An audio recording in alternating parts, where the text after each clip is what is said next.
Thanks for watching News Echoes on World Affairs. My name is Shegun Johnson. I want to ask you a serious question. Have we entered the Third World War without knowing it? We shall be looking at this with the new tanks being supplied to Ukraine. But first of all, in faraway Milan is Mark the analyst. Massive Mark, you're welcome to this program. Good morning, Dr. Shegun. Good morning, viewers around the world. It's good to be back again. We're here to look into issues. And in Lagos is Bidi Nana, our in-house political analyst. Bidi, you're welcome to the program. Good morning, Dr. Shegun. Thanks for having me once again. Viewers around the world, good to have you here today. Let's do it like always. Looking beautiful as usual. Thank you for coming to the studio. Today, we want to look whether we have entered the Third World War without actually knowing it. Because if you look at the Second World War, the United States said it was not going to get involved in a European war, and it did not so. Then it started supplying weapons to Britain and later jet fighters, and would not have entered the Second World War were it not for the Pearl Harbor War.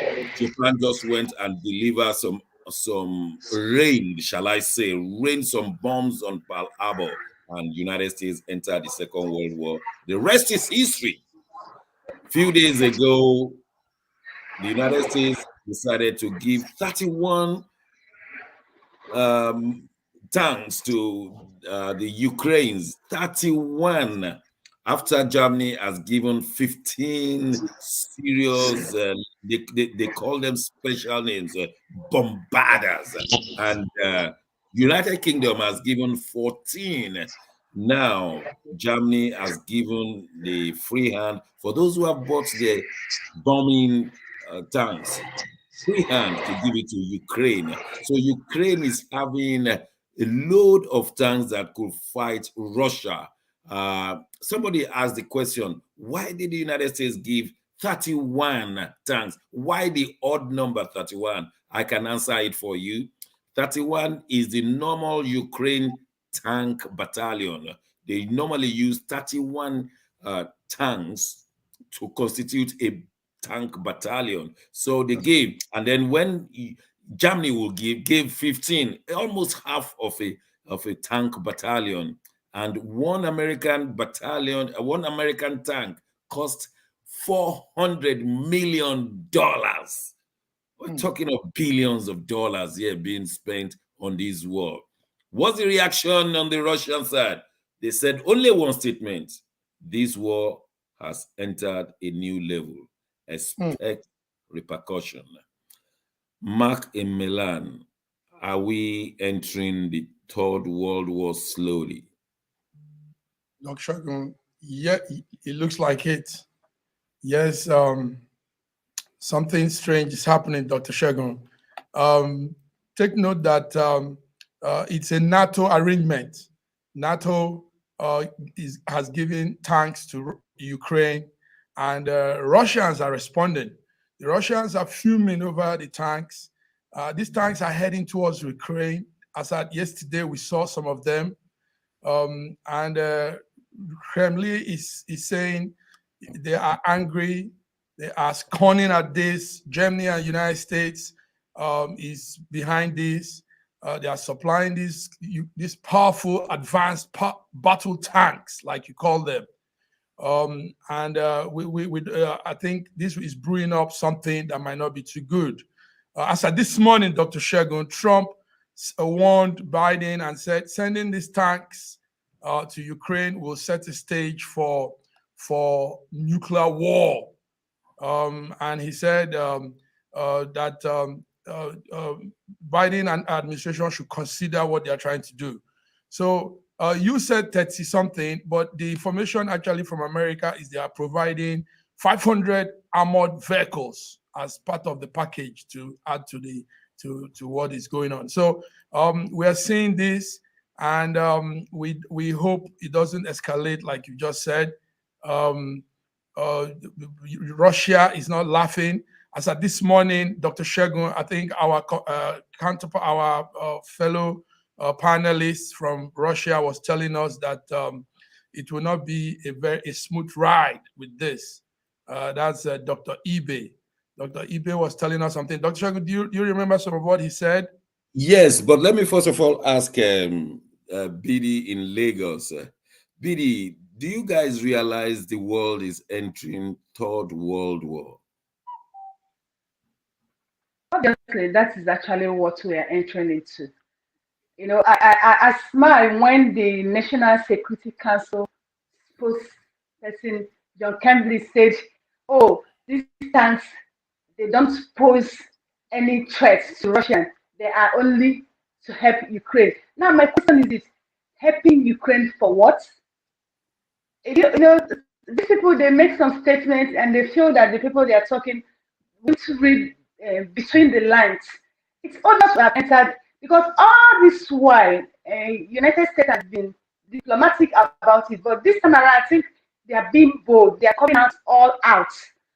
Do you understand? Coming out, them British, German, all this. They are not. It's not just that NATO has decided to take a bold step towards defending Ukraine. I think that is only what I see. And what that means is that the war is here.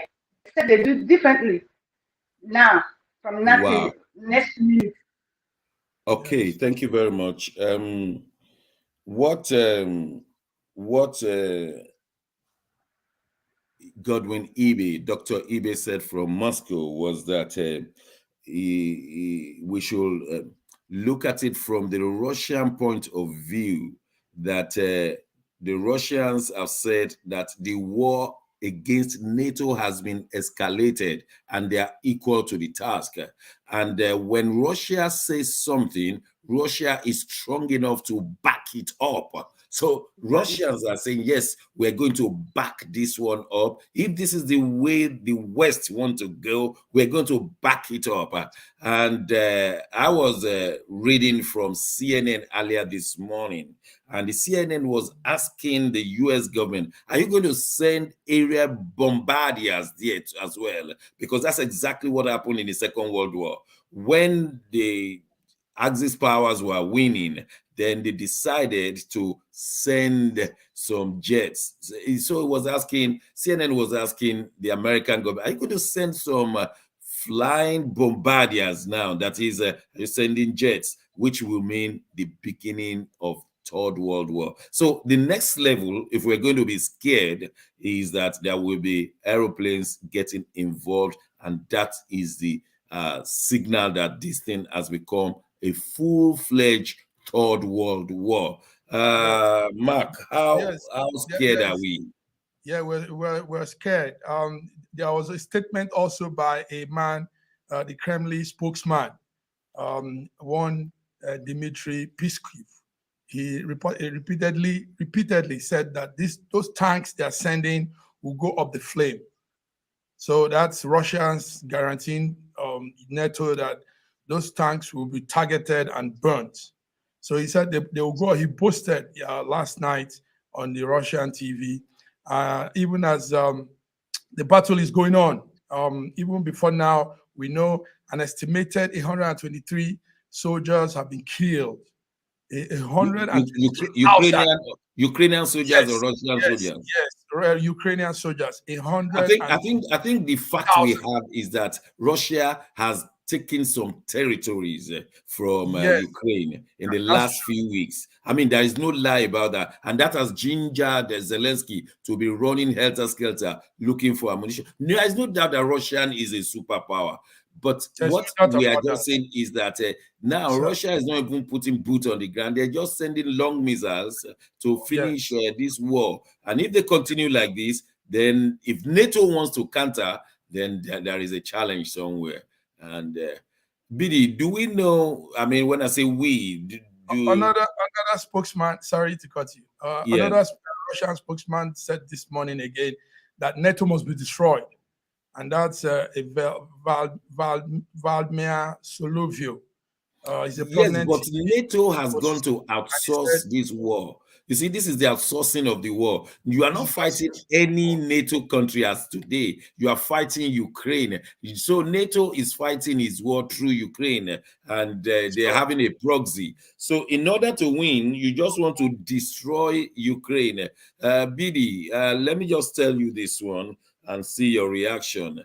In case of a nuclear war, which you cannot rule out, because if Russia is to be annihilated by the West, because Russia is surrounded, we have Germany, we have Poland, we have UK, and if they are to be annihilated, they will use their nuclear weapon. Do you in Africa know that in the case of a nuclear weapon between NATO and Russia, Africa is going to be the most civilized and modern continent of the world, because these ones will have ruined themselves. Are you prepared for this? Dr. Shego, I don't know if I should be happy about this question or I should be sad. I don't even know what to answer, because I might not be, I don't know what to say. Yeah. You are right. It's a difficult one. It's a difficult one. Let it not be that I am taking pleasure in someone's misfortune. Do you understand? Yeah. I don't want to sound like that. Let it not be that I'm taking pleasure in someone's misfortune. I don't pray that this happens. I will stand like that, Dr. Shegun. This could be there is a wise man of Proverbs that they used to say back in the days. It says one man's something is another man's poison. One man's so one man's food is another man's food. Yeah, but still, if you're a loss to a side could bring a gain to another side. That's how it's true, but I don't hold that. I don't. I'm not of that philosophy. I'm of the philosophy that the universe is so wide that can accommodate everyone at the same time, and you will be prospering and I will be prospering. I wouldn't want that nuclear war, but I want them to stop it.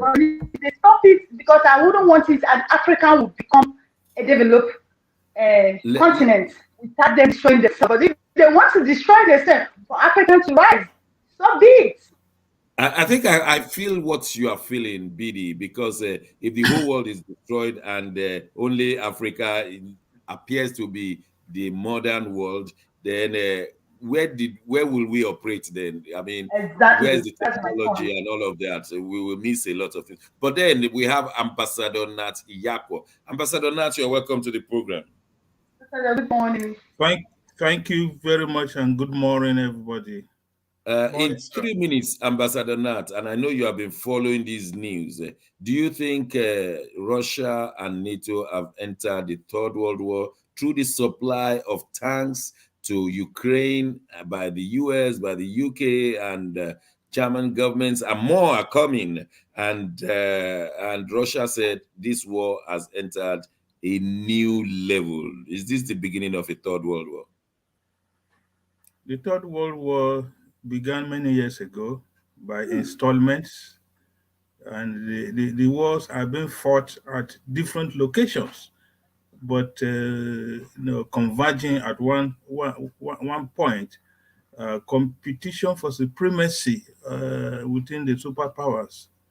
But what we are now witnessing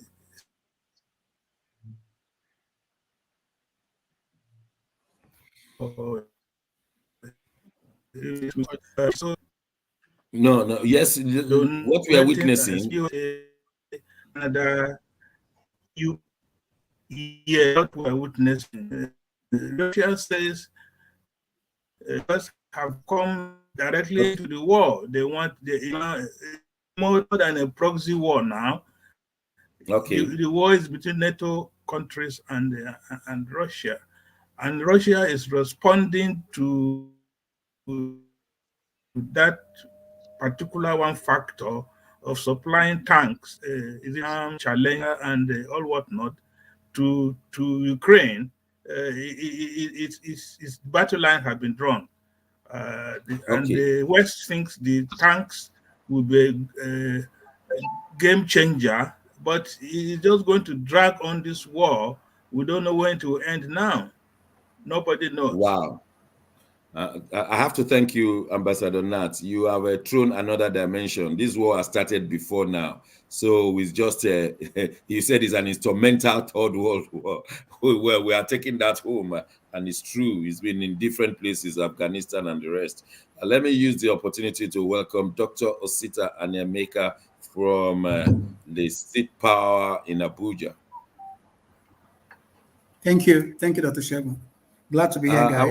I want to ask you directly. The United States government banned certain Nigerians from coming to the U.S. Restrictions, they call it. They said these Nigerians have been anti-democratic, and they will not allow them nor the members of their family to enter the U.S. at least. And if the U.S. has done it, you can be assured that the rest of the Western countries have put these names down. But unfortunately, or rather, sadly, they did not mention any name. I've been scouting to see who are these people. And it appears that Tinubu is not there, Atiku is not there, Peter Obi is not there, or Obasanjo is not there. Who have fed them with these names? And why can't we snoop and get some of these names, Doctor? You can't know the names. It's not diplomatic. They just didn't ban them from coming to the United States. They banned them from applying to come. Applying to come. You can't get to the embassy. So their names are listed. Yes, their names are listed at the point of entry. If you want to know their names, go there. The issue is that there are names that are there that you don't even know. The U.S. has, the U.S. government has their personal, private details on them. So if they make it public, they are warning them. If they make it public, they are giving out an alert that. Will you say what criteria did they use, and who are falling into this kind of criteria? It's not fair. They told you that already. They are undemocratic. They are not practicing democracy, no matter the amount of lies they tell. But if, as a matter of fact, listen again. Go ahead. If you put a poll in Nigeria, many Nigerians will tell you all the Nigerian politicians have been anti-democratic. They have practiced anti-democratic activities. They have paid money for votes. They have seduced voting. They have killed. They have maimed. All of them will fall into that category. Why are they not all falling? That is very clear, and that is very correct. But let me also talk about this. The U.S. government has labeled Buhari as model of democracy. They are working with Buhari as a model. Please, just let me lie, as a model supplied by the office of the president. That is the model. Okay. The U.S. government does not. They don't live with us. It's only the embassy that is here, and the embassy works with the government in power, with the regime that is the administrator of the government for now. So what they are doing now is that they are taking details, they are taking intel from the office of the presidency and matching it with theirs, because most of these people have committed crimes in the US too. Most of our Nigerian politicians are criminals in their lists. So they are matching everything to see that the man who is model of democracy, if you see, listen to the language of Buhari these days, just listen to his language. Everything he says, everywhere, he's adopting his policies. The man who is running for APC does not even talk to him anymore, because he thinks that the president is not supporting him. The president cannot be seen by the US as supporting a man who already has a drug case in the US, albeit silenced for now. So what we are looking at is a Nigeria that is thoroughly being examined by all types of intel. And this list is there on their desks. They are working with it. And for any port of entry, even if you find your way to getting a visa, there is no port of entry that will let you in, not even land from Canada. So, we are here as Nigerians, living here and talking to ourselves as Nigerians and watching what will happen between now and the end of next year. Because even if after we win elections, the month after May 29 is still active as 2023 year, because anything could happen. Yes, Mark, we saw a video that went viral, and Buhari was saying that everyone should vote for the people they believe they should vote for, but we are not going to change the naira currency expiry date. And people, and he said clearly, some people are going to stash the old currency so as to buy votes. And it was not, I mean, Buhari became a saint, a political saint, a democratic saint from that statement, which gave credit to what Dr. Osita just said right now. When did Buhari become an agent of democratic, saintly institution in Nigeria? No, but let's be open, Dr. Shegun. Good thing. Dr. Osita is here, Ambassador Nat is here. The truth of the matter is, to an extent, Buhari is, I won't say a good man totally, but Buhari has some level of sanity in him to an extent. But you see, leadership is more than sanity. Leadership is will, the will to do something, the power and the courage and all those audacity to do things. So he doesn't have that. But the man has some level of, at least in the African context, he has some level. But was he doing that for the international media? Was he doing that for the international audience when he was saying nobody should steal any vote through backdoor and all of this? Is he doing it for the international media? I don't think so, because this is for him. This is his last point, and this will go down as a legacy for him. So he needs to prove to the bookmakers that he is that Buhari that has left a legacy. So at this point in time, he has to put out something. He has to bring his real self. And there's a quagmire in the country. If things don't go right, the country will blow up. So that was a beautiful thing. You watched the same video. To what extent did you believe Buhari in that video? Did he mean it? And I want you to take into consideration that Tinubu responded to that video in Abeokuta when he was campaigning. He said they have changed the currency because of him. They are sabotaging his campaigning by allowing a queue of people who want to buy petrol and fuel. Do you agree that Buhari is sincere with that video? I might not agree with that video with you. Honestly, I might not. If I have to, probably after election. Now, let me answer Massive Mike. He said Buhari, to some extent, is a standing man, a nice man, but the willpower. How can you say a man who has been general, who has been once a leader or a president of Federal Republic of Nigeria, don't have the willpower? That part, I disagree to that. He has everything, but I don't know what they're doing. Now, the United States government said their commitment is towards supporting Nigerian aspiration to combat corruption and strengthen democracy. Now, look at it. Buhari here is one man who has never obeyed any court order. Do you understand? The man has never. Are they trying to tell us they don't see or they don't? Most times when they say, so when they come up with all these things, feel like these people don't actually listen or see what is happening in Nigeria.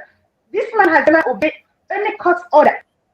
Whatever thing that is happening in Nigeria today, our president said it, because your followers would take after your footsteps. President has never obeyed any court order. That is what you see today. Nobody obeys court order. And how do you tell me that you're fighting corruption? Of course, you're not obeying court order. How would that thing work? And the United States is going to tell us Buhari is what I don't even know how they use it. Is a model for democracy. Which model for democracy? And now it's saying, well, I don't know for that video. I saw it's been trending. And now to tell you that video might not be true. The presidential candidate of their party come out and say that they are sabotaging him. That people should not listen to his party.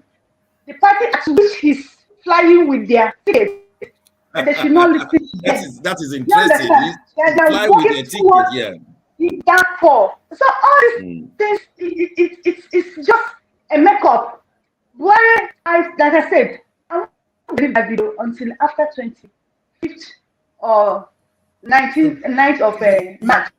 But as of now, he has said it. Will he keep to it? going by what Oh. Mike said, that he doesn't have the will. He has said it as a sanity man. With the will, allow him keep to it. That's another thing.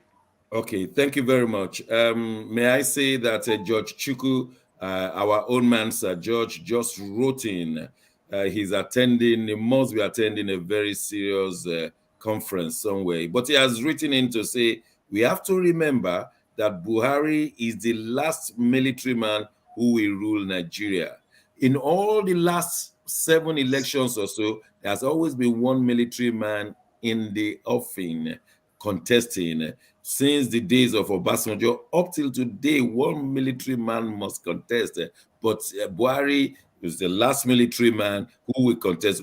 Whoever is coming in as a president come February 25 is going to be a civilian to the core. If it's Tinubu, Atiku, or Kwakwanso or Obi, is going to be a civilian. No ex-soldier is coming. So George Chukwu is telling us that Buhari is the last military man who will rule Nigeria, and therefore he's leaving a legacy.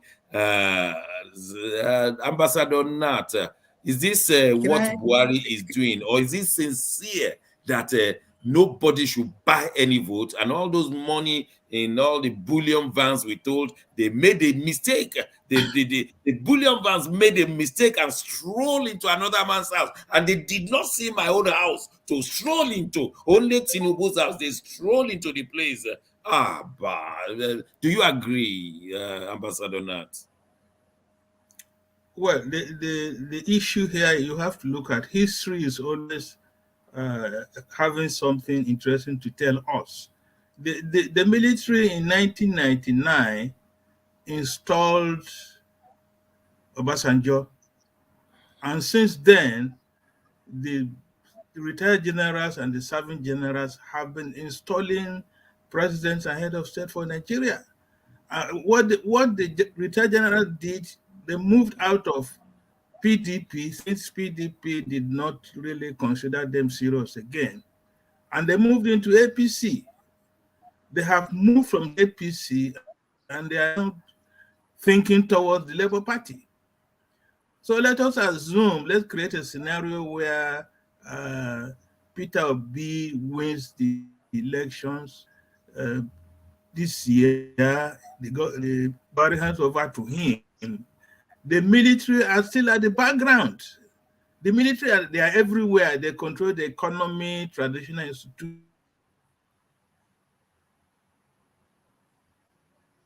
Dr. Sita. They control okay. Politics. That's my... Okay. While we are trying to get that problem fixed, Dr. Sita, in 30 seconds, will you agree that though Buhari is going to be the last ruling ex-military man, the military will still be at the background? No new president can make a mistake. Who said he's going to be the last military man? It's not possible. Who else is contesting? There are some. What about the future? What about after P2B? There are some colonels and lieutenant colonels who are still there. This is Nigeria. And for Christ's sake, what makes military a bad thing? In the US, you qualify to become president if you have a military, if you've had a military career. It's something plus for you. It's they're proud of you. Exactly, and they know you defend their integrity. But the problem with the military we have here is that all of them have been involved in a coup or Obasanjo, Buhari. Exactly. Dr. Johnson, that coupist tendency is our fear. That's all. McCain was the general that came into politics and changed things for America. Well, Obasanjo lost out from being the Secretary General of the United Nations. He put himself forward, or Nigeria put him forward, and he lost to an Egyptian who was never a coup plotter. So I think we should just modify the statement between you and Sir George that the last coup plotter, that will ever rule Nigeria will be Buhari. Well, on that note, we will go on a short break, but the whole world is talking about the presidential election coming up in Nigeria come February 25. However, there are challenges in the ruling party. Don't go away. You don't want to miss this one. Stay with us.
Welcome back to News Echoes on World Affairs.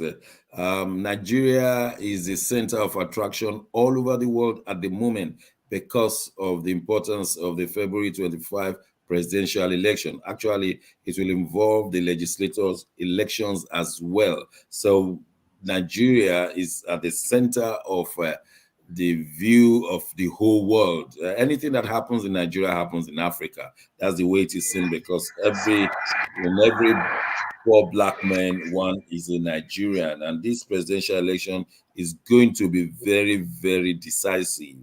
And one would have thought the APC, the ruling party, was going to have a run over. It's going to be a smooth walkover. And it's not because of what others are doing or not doing, but somehow the boat is leaking in the All Progressive Congress. It appears that Tinubu is fighting some wars within the party, and this may signal danger. Let me call on super political analyst, Dr. Sita. What's really going on? Can the world be enlightened?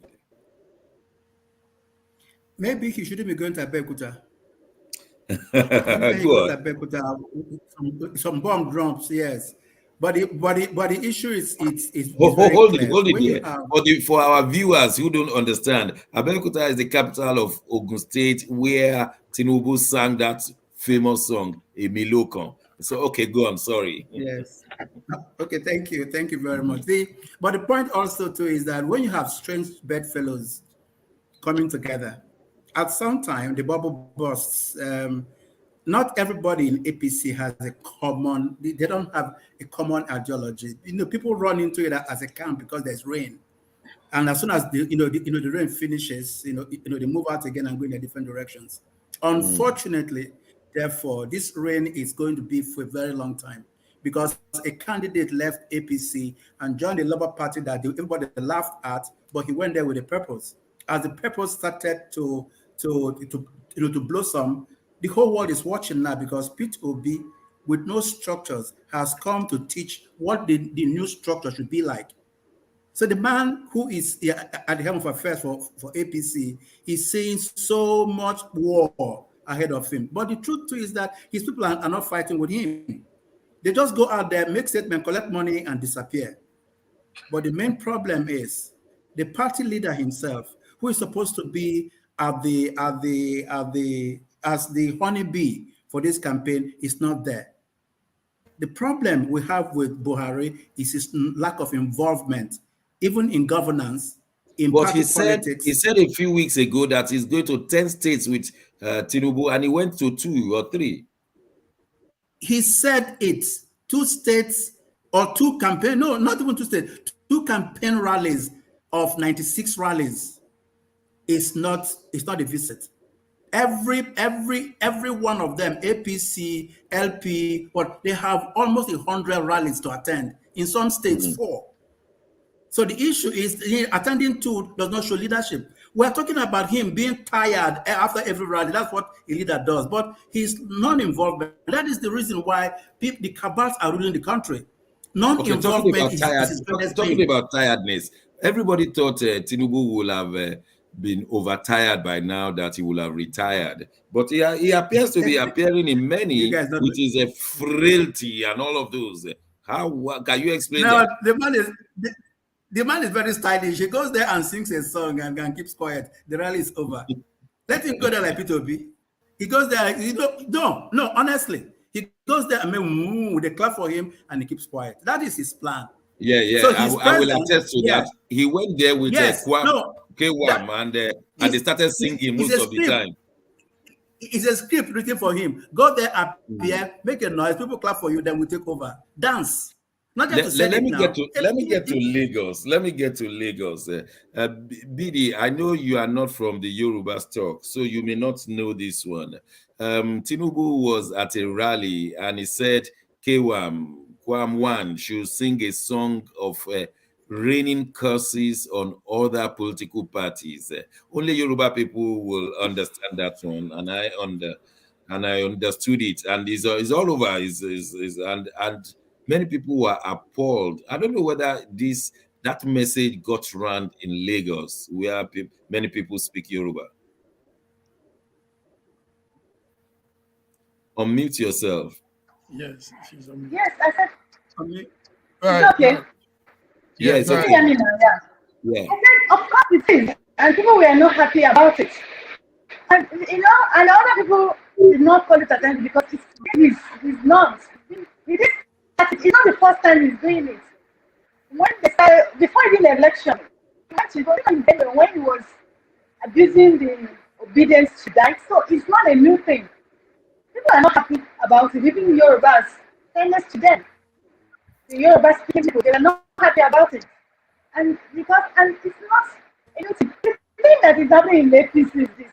But ordinarily, right from the primary, it didn't just start now. I'm surprised that people are making it look like it started now, right from primary. You remember it was during primary, he went to Abiyokuta and said, Emilio Komi. You remember? So this, highlighting the party members did not start now. That mindset was formed within him during the primary when he felt that they didn't want to give him the tickets. That was when he started fighting the party. It was a cold war. You understand? That was when I don't think a campaign gives any politician the right to rain curses. He said rain curses on them, and that is who he is. No, we're not living in the past. That is who he is. Yes, that is who Tinubu is. We can't take it away from him. Yes, if you have met him one-on-one. It's a dangerous level. Well, our own Sir George wrote in to say if Tinubu is allowed to speak freely, the world will see his state of mental deterioration. Let me ask Ambassador Nat, why should anybody listen to curses at a campaign? It's not fair on those who are there, who came to listen to your policies or your manifesto. But you say rain curses. I mean, that has crossed the boundary, isn't it?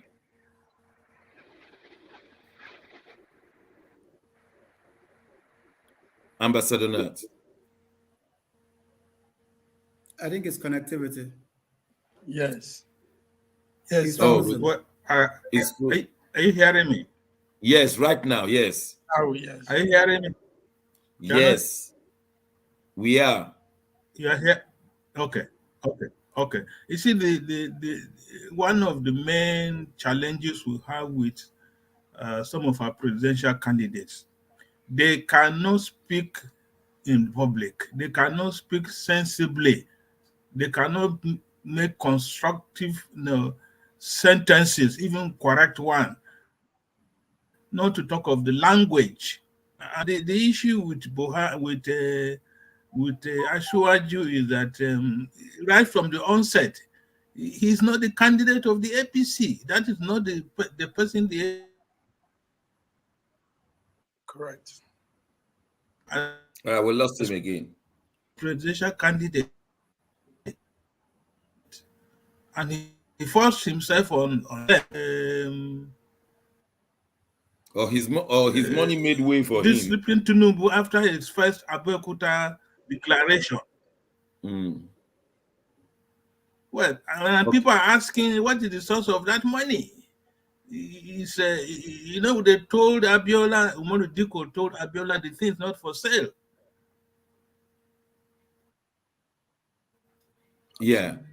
Massive Mark, while we're trying to sort out the thing with Ambassador Nat, why will people come on air and tell us that a straight bullion van just entered Tinubu's house? The money was meant to pay salary for some people, and the driver did not know where to take the bullion van, and it entered Tinubu's house, and they locked the gate in safekeeping. Why will people come out and make such insinuating, such lies, such how will they do they think the rest of Nigerians are just stupid and they will bite hook, line and sinker? Can you imagine that, Dr. Shagun? In fact, the man didn't come up with a very good lie. There are lies, categories of lies. So there are good lies and bad lies. Yeah, this one was the least of all the lies. Even Satan will laugh at this and say, he didn't say the lie well. How will you say that incident happened in 2019. We all followed it then. And they've been giving excuses all the way. But it's obvious that Tinubu, the presidential candidate for APC, is a money bag. And he believes in bankrolling people. He believes in using money to buy votes. He believes that's his way. We just have to say this. We're not trying to tarnish anybody's image. That's what he's known for. So saying that the brilliant van mistakenly came in, blah, blah, it's all a lie. That's a story you tell a little child of 1 year old or two. Even some little kids now know when you lie. They will say, "Uncle, you're lying." So it's a lie, and we're not taking it. Well, also there's a crack in all the ruling the political parties presently. Yes, like Dr. Sita said, the body language of Mr. President Muhammad Buhari is not showing that he's too well with the campaign of APC, even though they try to play it out. And there's so much confusion too.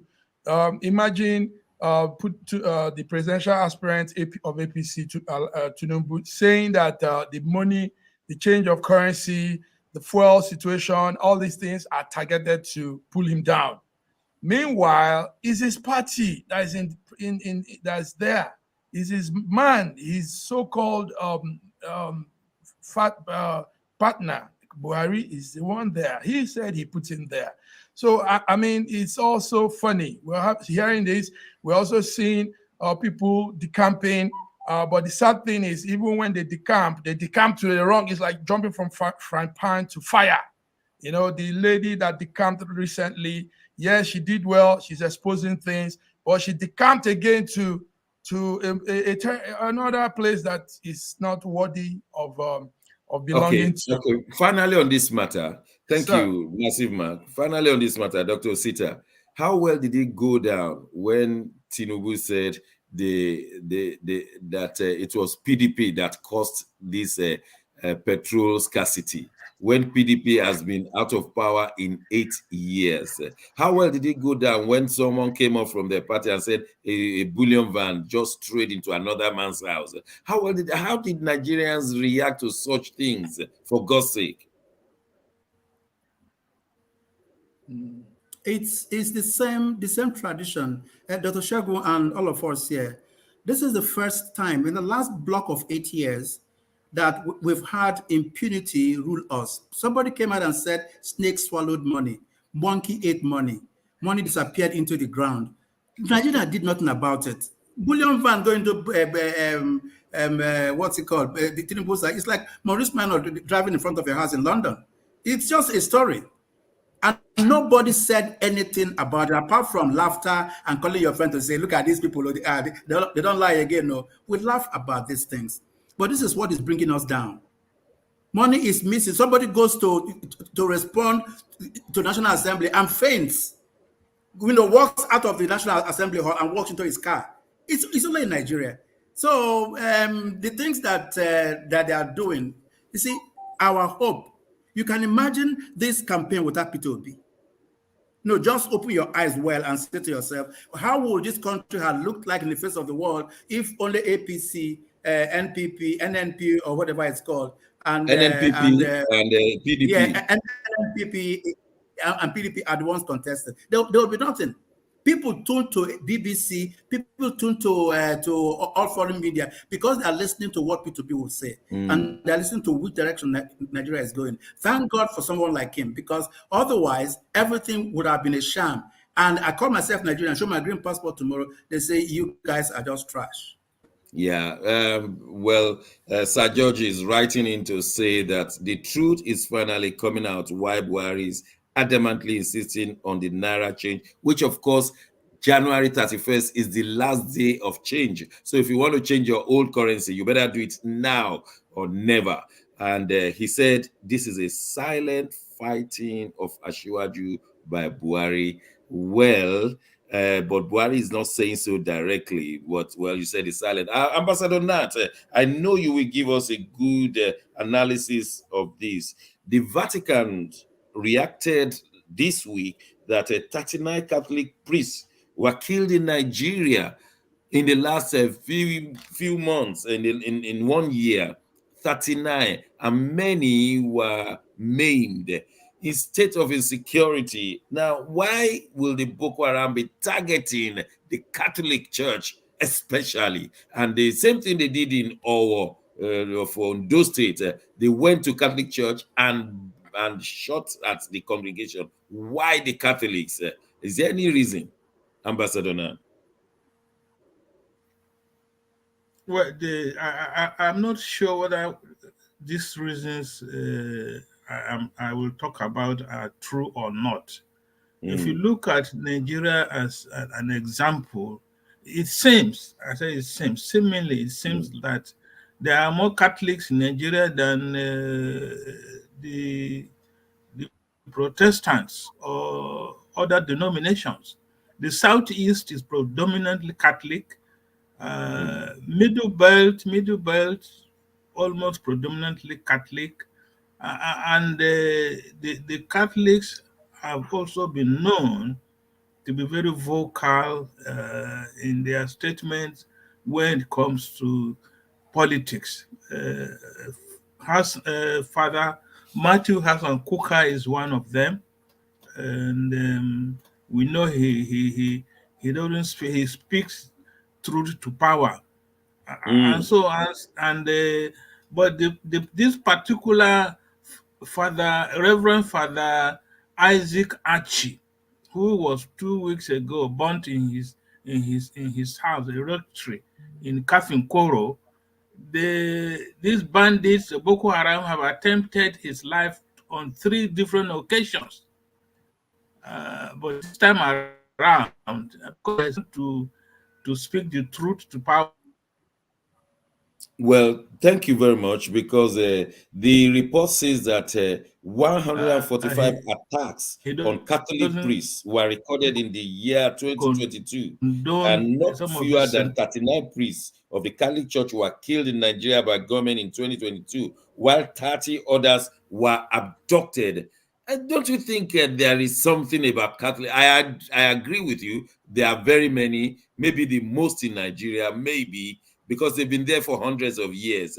But they're not giving the respect to the Vatican City, who could move against them. If the Vatican City want to move against Nigeria and these abductors, they could do so. Why do they not fear the Vatican City? That's very correct. Can I say something? Yes, do quickly. The Catholic Church is the first port of call for Muslims who are converting to Christianity. Okay. That's the answer. Those are the people, they know them and they loathe them. The extreme Muslims loathe Catholicism, because that is the first place Muslims go to when they are converting, because they want to go to the seat of Christianity in Nigeria. Yes, exactly. So you can't find them moving from their faith to one Pentecostal church. No, they won't, because they want to be seen as making that change triumphantly. That's why they go to the Catholic Church, and because of that, these extremists load them, with a passion. Do you think these abductions will simmer in 2023? I leave it to anybody to answer. Okay, you think it will go down? First, yes. No. Well, simmer, yes, but it will still be there. It will still be there, unfortunately. Yes, because at that point, their sponsors would have calmed down, because they would have been defeated. This victory is coming. The we want to coming. say something. We really want to say some good news. Yeah, go on. The thing is this, I don't know, we live in the 9th part of the world. What is happening in Nigeria is there's an attempt to eliminate Christians. Let me start from 2014, when 276 Chibok girls were adopted. Out of 276 Chibok girls were adopted, 95, or let me say 92, they're Christians. 92% of those girls that were adopted were Christians. You are right, yeah. On Catholic priests, they are not killing them. They are telling 39 just on 2022. They've not told us how many numbers we are killed in 2021, 2022. The truth is this: there's a movement to eliminate Christians in Nigeria. But a lot of us are afraid of saying it the way it is. That's just the truth. Now you're asking if to by 2023. I hope so. But these people who are on this mission are not going back. And people they are targeting are not even ready to defend themselves. Yes. Yeah. But Bidi, I want to ask you something that I think this is on a positive note. The Nigerian singer Temilade Okpeniyi has again made the country Nigeria proud. She's been nominated for the 2023 Oscars for her contribution as a songwriter on "Lift Me Up." What else do we know? She's making waves. In fact, when I heard that story, I was so joyous. In fact, the girl she's making us proud. And let me tell you, she has it. I'm telling you, she has the skill, she has the talent. The girl, when they say the girl is good, Tem is good. She deserves it. I'm telling you, I'm so proud of her. I'm proud. When I had that, when I watched it, I said, I'm proud of being in Nigeria. Let's go. We love you. Or do we know any of her songs? That I've watched that film, and so I know what I'm talking about. Dr. Osita, you are smiling. And you tell us the groove and the lyrics, if possible.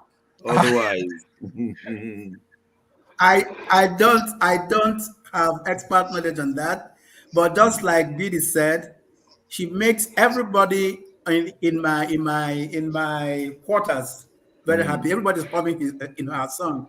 I hum it, but I don't know the lyrics. She's amazing. She's just amazing. Oh,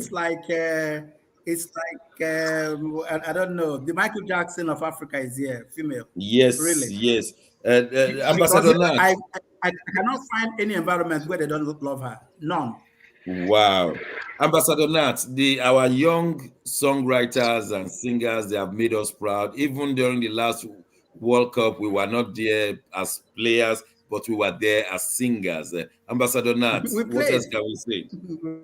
We played songs. Well, can anything good come out of Nigeria? I said yes. The people in Thank this you. particular industry, they are doing us very proud. Yes. And they're generating a lot of revenue for this country and giving us a good image outside. So Yeah. I think the politicians to emulate or imitate these individuals and behave Yes. themselves. We wish her well at the Oscars meeting, and it's just like, at least we remember them, we smile. We go to parties in the United Kingdom, in Europe, most of the songs will be Nigerian songs or African songs. We go to the malls and you'll be hearing Davido, Wizkid, Boma. I mean, Burna Boy, you just wonder, is the world is getting crazy about African beats? Massive Mark, I know this is your area. Can you tell us more? Yes. The more there to it is this is the second time Nigeria is making an attempt on the Oscars. This award, the Oscars. The first one was with our Nollywood lady called Genevieve Ineji, but she was disqualified.